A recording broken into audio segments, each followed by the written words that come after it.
everyone! It's May Angel. Welcome back sa aking YouTube channel. Ang ating video for today ay para po sa ating mga senior citizens at ito po ay related sa social pension ng DSWD. Dahil meron pong isang senior citizens na nagbakasyon lang. Pagbalik niya, tanggal na siya sa listahan ng DSWD. At ang comment na ito ay nanggagaling kay Ma'am Carmelita. Hi Ma'am! Sabi niya, tanong ko lang po, dati na pong tumatanggap ng pensyon sa senior, umuwi lang sila ng mga 2 weeks sa probinsya.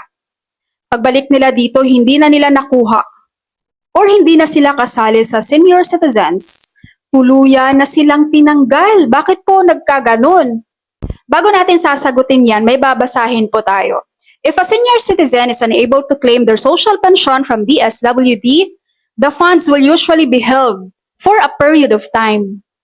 And they can still claim it later by providing a valid reason for their absence, such as illness or travel, through an authorized representative with a proper authorization letter.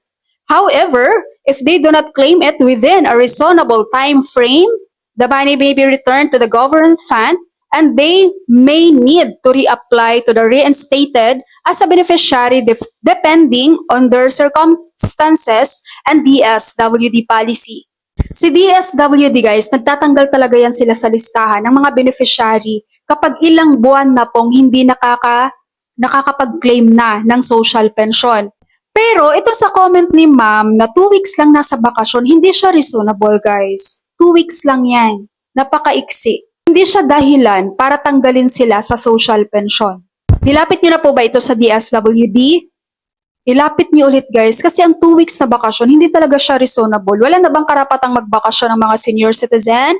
Wala na bang karapatang mag-relax yan? Wala na bang karapatang umalis yan sa kanilang comfort zone para makapag-relax naman sa ibang lugar? 2 weeks lang, hindi naman yan ilang buwan na nawala. For example ko dito sa papa ko guys, kasama yan siya dati sa Social Pension for Indigent. Nasa province pa siya ng Cebu. And nung pinagbakasyon namin dito, ilang buwan din siya eh. So, tinanggal siya sa social pension sa listahan. So, okay lang yun. Diba? Ilang buwan nang nawala si Papa eh. Pero yan, na 2 weeks lang namang nasa bakasyon, hindi talaga siya reasonable guys para tanggalin sila sa listahan ng Social Pension for Indigent.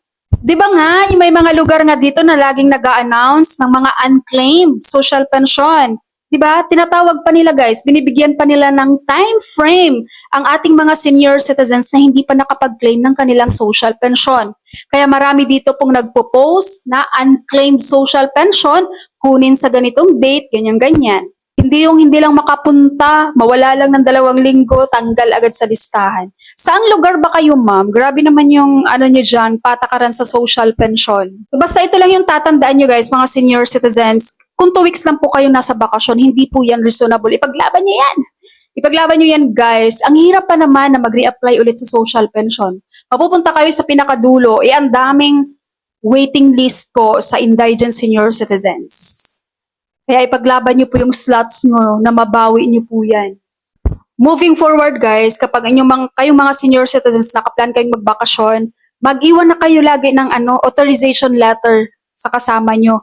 Pati yung copy of your valid ID. And of course, indicate nyo na lang din doon sa authorization letter nyo ang reason ng inyong pag-absence or bakit hindi kayo naka-attend doon sa payout mismo ng inyong social pension. Alright po, so that's all for my video for today. Thank you so much for watching everyone. God bless you all.